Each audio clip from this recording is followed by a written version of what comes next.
من كثر الطلب على مشد السحري وايد ناس بعدهم مايو خريف اظفار ناويين يجون اخر 5 ايام اخر اسبوع من خريف اظفار، من كذا من كثر الطلب على المشد مددت لكم الخصم بنات. الحقوا حياكم الله، المشد السحري مالي اللي ينحت الخصم بيكون 30 ريال عماني بدل 50 ريال عماني لين اخر الشهر او اخر الموسم، اخر موسم خريف اظفار. فالحقوا وين بتلقون مشد السحري؟ بتلقونه في مهرجان عالم القارات، موجود مقابل اللي هو ساحة أتين سكوير، يعني في الشارع المقابل على السيد الثاني أو الطرف الثاني داخل الجناح العماني. تلقوني موجودة عندكم باكر بإذن الله من الساعة 5 المساء لين الساعة 11 بالليل في الجناح العماني في بوثي. حياكم الله البنات اللي قبل ما تسافرون ترجعون بلدانكم، خلوني اشوفكم بنات واسلم عليكم، سواء كنتم من مسقط من داخل عمان او من الامارات السعوديه الكويت قطر وين ما كنتوا تقولون، حياكم الله باكر ابغى اشوفكم كلكم قبل ما تسافرون قبل ما يخلص الموسم. طبعا وين موجوده؟ افرع محلاتي في صلاله. الفرع الاول هذا هو في الجناح العماني راح تلقونه في عالم القارات، الفرع الثاني في ساحه اتين سكوير في الطرف المقابل في محل المعالي، والمحل الثالث في شاطئ واجهه ريسون. فحياكم الله. الجناح العماني هني راح تلقون البوث مالي بنوتات. الحقوا على مشد السحري اللي ينحت الخصم بكم 30 ريال عماني بدل 50 ريال عماني. وتعرفون ان هذا الخصم اول مره يصير لنا، اول مشاركه لنا في خريف الطب ما بيرجع يتكرر مره ثانيه. فحتى زوار صلاله من الامارات من قطر البحرين السعوديه الكويت وين ما كنتوا تكونون، الحقوا على هذا الخصم ما بيرجع يتكرر. واللي ما تقدر تيجي للمهرجان في توصيل بحط لكم رقم الطلب داخل سلطنه عمان سواء كنتم من مسقط او وين كان، ورقم الطلب من الامارات وقطر، والموقع الرابط للطلب من السعوديه الكويت البحرين، التوصيل بكم مجاني. مروه ليش مشدك السحري مسوي ضجه بهالطريقه وترند في كل الدول ودائما سولد اوت؟ لانه مش نفس اي مشد قد جربتوه قبل مثل بقيه المشدات اللي هو يرتب الجسم بطريقه مؤقته تحت الفساتين للمناسبات والاعراس، لا، مع الاستمرار عليه اللي يميز مشدي انه يضعف ويخسس، يصغر مقاسات الخصر والبطن، يعطيكم هني الجسم يخليه خوصر، يعطيكم هاي الرسمه الكيرف ويخلي البطن يلصق في الظهر ويشد الترهلات ويضعف هاي المنطقه، حتى الزوايد اللي تكون تحت الابط في الظهر هذه بالكامل يضعفها لين يصغر الخصر يغذي هالكبر كبر الخاتم بالصبع. كل حد يقول عنك انك مكسره ضلوعك وانا اتحداك. مع الاستمرار عليه توصلين لمرحله حتى لما تسخينه الجسم منحوت والخصر هالكبر بنات كنت مسوي عمليه نحت من غير عمليه. الناس اللي حولك صديقاتك هلك ما حد بصدق بيقول لك انت كذابه والله اكيد مسويه شيء من ورانا مسويه عمليه او غيره. واهم نقطه انه ما يضغط على الارداف او الجزء السفلي من الخلف، ما يصغر ما يضغط ما يخفس على داخل، بالعكس يرفع ويبرز ويرسم بطريقه كولومبيه جميله ومريح فوق ما تتصورون. ينفع للناس اللي يبغون ينحتون يرتبون جسمهم يرسمونه كونتور شيبنج بدون عمليات تجميل بشكل طبيعي. ينفع ايضا بعد عمليات الشفط والنحت بعد عمليات التجميل يخلي النتيجه تكون مضاعفه 90% 3 اضعاف. ايضا كذلك ينفع بعد الولاده الطبيعيه والقيصريه، يمنع ترهل البطن الجلد او حتى العضلات من الداخل يمنع ترهلها. اما البنوتات اللي يعانون من خفسات على الجوانب او يبون شيء يعطيهم حجم وفولوم ويكبر من ورا، عندكم المشد هذا رهيب فوق ما تتصورون، يعبي الحوض يعطيكم الكيرفي فيخلي الخصر يصغر الخصر في نفس الوقت، فيعبي لكم الخفسات وحتى من ورا يعبي ويكبر بطريقه بشكل طبيعي وملمس طبيعي ما يبين تحت الفساتين بتدعون لي عليه. جاي التخسيس على الشوبه بنوتات اللي ضعفت عليها 40 كيلو. كل حد يسالني مروه شو سر رشاقتك؟ كيف وجهك حتى ضعف؟ عظام كتفك حتى بانت؟ هذا الشاي بنوتات امن مرخص، يضاعف من 3 ل 5 كيلو في الشهر بطريقه امنه بدون دايت ورياضه، امن مرخص طعمه حلو، يسد الشهيه وديتوكس بالكامل للجسم، ينظف البطن من اي نفخه قولون غازات غيره، حتى بشرتك بتصفى عليه. انا مسويت لنا البديل الامن لابر مونجارو وعمليات قص المعده بتدعون لي عليه. الحد يسالني عن سبب نضاره بشرتي بنوتات ويسالوني مروه شو تحطين حق الفاونديشن او كريم الاساس عشان يكون شيء يلمع قلوي وقطعه واحده. بنوتات هذا السر، واقي الشمس هذا فيه فيتامينز علاجي يبيض يفتح يشيل حتى الهالات السوداء تحت العين اثار الحبوب يشد البشره، بتدعون لي عليه. غير انه يبيض ويفتح يخلي المكياج مالكم قطعه واحده وبشرتكم تلق من النضاره. الفطورات اللي كل حد زعل بسبتها زعل مني لانها مخلصه ما في سولد اوت في الامارات، سولد اوت في قطر، وهني في عمان صارت سولد اوت المره الاولى ويبناها المره الثانيه وصارت سولد اوت، وهذه اخر 3 حبات من الدفعه الثانيه تخيلوا. فباقي حبه من كل نوع ما يحتاج من روايحهم، لان حتى التسترات الناس يشترونها اقسم بالله، تخيلوا ان حتى المفتوح التستر الناس شروه. فاخر 3 حبات اللي تثق بذوقي وانت مغمضه عيونك خذيهم روعه. عندك هاي الريحه الفرنسيه خطيره دمار شامل، عندك الريحه العربيه ريحه اعراس تشيل البقعشل، والريحه هذه مكس عربيه مع فرنسيه انوثه قاتله بنوتات. ما في حد يروحن فيني وما يسالوني في الشارع يوقفون الناس مروه شو حاطه. زيت ال 15 15/10 هذا بنوتات راح تدعوا لي عليه. خلي شعرك تبارك الرحمن كنا باروكه من الكثافه، ينبت الشعر في اماكن الفراغات، اماكن الصلع. وقد اصلا كنت اصور للبنات كيف كان عندي فراغات من الثعلبه، وكنت اصور اني ما خليت اي علاجات، ابر، ادويه، كل شيء استخدمت، ما في شيء فادني. الزيت الوحيد اللي فعلا سوى فرق في حياتي، طلع لي الشعر في اماكن الفراغات، تغطت بالكامل، صار شعري كثيف رغم اني احرقه بالصبغات كل يوم، يطول الشعر بطريقه رهيبه بسرعه بنات، ويوقف التساقط. مزيل العرق هذا بيخليكم تنسون شيء اسمه سواد او تصبغات تحت الابط، يشيل كل السواد، سواد السنين ينظفه بالكامل، يخلي الابط او الباط يعني نظيف نفس بياض الثلج، قطمه، يخلي المنطقه بدون اي حساسيه، بدون اي التهابات، اصلا علاجي ميديكال. فدرجه البياض اللي توصلونها ما ترجع تغمج ابدا نهائيا، تقعد عندكم للابد، ويشيل كل الروائح الكريهه، يعقم المنطقه من البكتيريا، يخلي ريحه خنينه حلوه طول اليوم. بتدعوا لي عليه.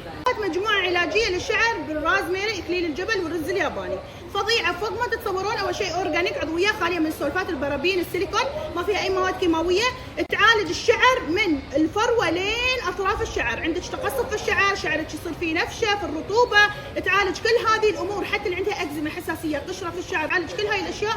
والشعر اللي يدهن وايد يزيت، ايضا تعالج الشعر المزيت، الشعر المحروق من الصبغات، التالف من البروتين، ترجع الشعر قويه وفيها صحه وتلمع. تبيض تفتيح المناطق الحساسه النسائيه، بنوتات علاجيه، تفتح من 5 إلى 7 درجات، طريقه امنه، واول ما توقفين استخدام ما ترجع تغمج المنطقه نهائيا، البياض يقعد عندكم للابد. بتدعوا لي عليها. اي وحده مزوجه ضروري تستخدمها، واي بنت تتزهب للزواج ضروري تستخدمها، وما تسبب اي حساسيه او التهاب او تهيج في المنطقه. ممتازه فوق ما تتصورون، نتيجه مضمونه، مو بكلام دعايات بنات. هذا العرض باقي منه اخر حبه بنوتات، الفير مال الشعر اللي فيه 5 اجهزه، اللي هو فير، ويفي، الفير الصغير، حتى ستريت للشعر، كثافه، المجعد اللي يسوي الشعر بيتشي ويفي، وايد حلو بنوتات. تخيلوا ان الجهاز تاخذونه كامل مع السشوار الصامت هذا اللي يخلي شعرك كثيف حتى لو كان شعرتين، وسريع، ويعطي فوليوم للشعر وما يطلع صوت. الاثنين مع بعض راح يكونون 35 ريال بعد الخصم، قد كانوا ب 65 ريال. الصوابين هذه بنوتات ايضا بتدعوا لي عليها، صابونه حليب الحمام لتفتيح الجسم بالكامل، وبالاخص الركب والاكواع، تشيل كل التصبغات من الجسم. صابونه الكركم تشيل الحبوب واثار الحبوب، بتصفي الجسم، الاكتاف، الظهر، حتى الافخاذ بنوتات. وعندكم صابونه الحبه السوداء او حبه البركه للنظاره وشد الوجه، الصابونه 3 ريالات بعد الخصم كانت 5 ريالات. كل زوار الخريف قبل ما تسافرون لازم تاخذوه من العود المشحم مال صلاله، معروف اقوى حد يسويه الاصلي منه بلاك عنبر. راح تلقون محله عند هذا الريال الطيب في الجناح العماني، يعطيك الصحه والعافيه. الريحه تعرفون شو خيال، معروف اصلا، معروف العود المشحم مال صلاله الاصلي، مو بالنقلي اللي كل حد يحاول انه يقلده. الصدق صدق الاصلي اللي يبونه يعني على اصوله.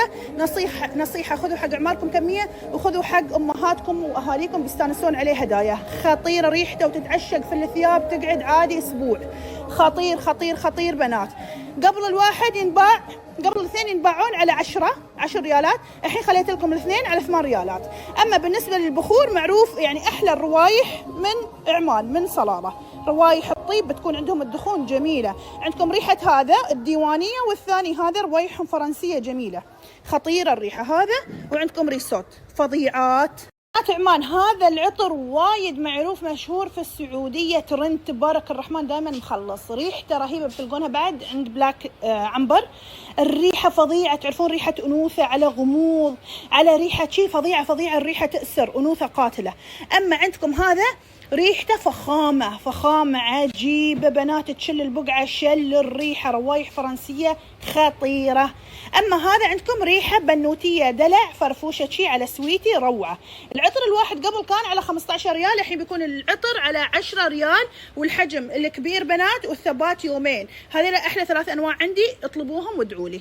ورجعت مرة ثانية وثالثة ورابعة عند أقوى مطعم يسوي المأكولات البحرية، اللي هو مطعم ماجد للمأكولات اليمنية والبحرية. إدمان بيصير عندكم، إدمان، خاصة البحري في صلالة كلها. صار لي 1.5 شهر والله العظيم جربت كل المطاعم، ما في أكل بحري نفس اللذة اللي عنده، والنظافة، لا تروحوا في زفرة ولا سهج ولا غيره، واللذيذ بهاراته وتتبيلته والطريقة اللي يسويها الموت.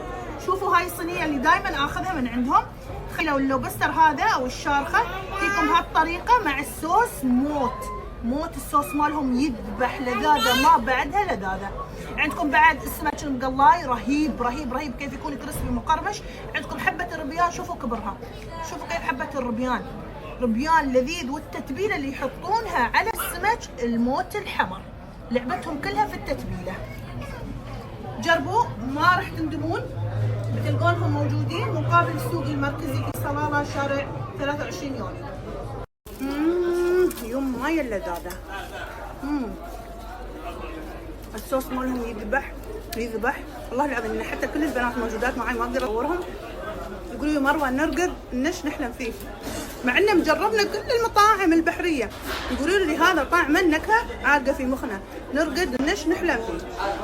كل يوم من عنده ما نمل، ما تقدرون تشبعون طعم ولا تملوا منه، الرهيب رهيب رهيب رهيب والله. بتدعوا لي ترى في قسم مخصص للعوائل، وقلت لكم زحمه عنده ما شاء الله، يعني هو ما يبغي يسوي خصم، انا بالغصب ضبطت متابعيني بهالخصم 10%. اقسم بالله ألذ اكل مو بس في صلالة، ألذ اكل بحري قد جربته في حياتي في كل الدول. فظيع الموت الحمر، الاكل البحري عندهم مطعم ماجد المأكولات الشعبية او اليمنية والبحرية، الصوص مالهم هذا يذبح الموت الحمر، ونظيف لا في سهج لا في صفرة لا في شيء.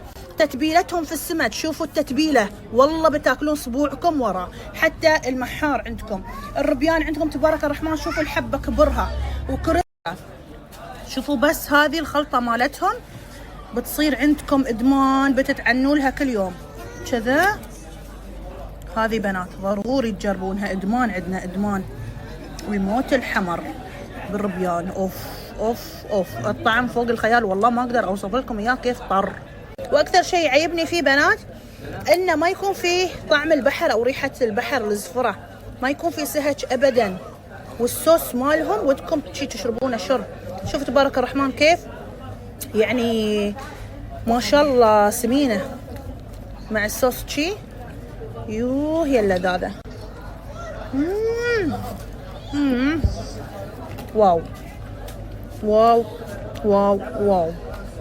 هذا هو مطعم ماجد للمأكولات اليمنية والبحرية في شارع 23 يونيو مقابل السوق المركزي في صلالة. يمكن تشوفون المكان من برا متواضع، يعني هو نظيف وكل شيء مداخل فيه جلسات عائلية خاصة، لكن إنه اللي أبغى أوصل لكم إياه مو بكل شيء بالفخامة وبس، كأكل ألذ وانظف أكل بحري بتاكلونه في صلالة. الحقوا على الخصم 10%.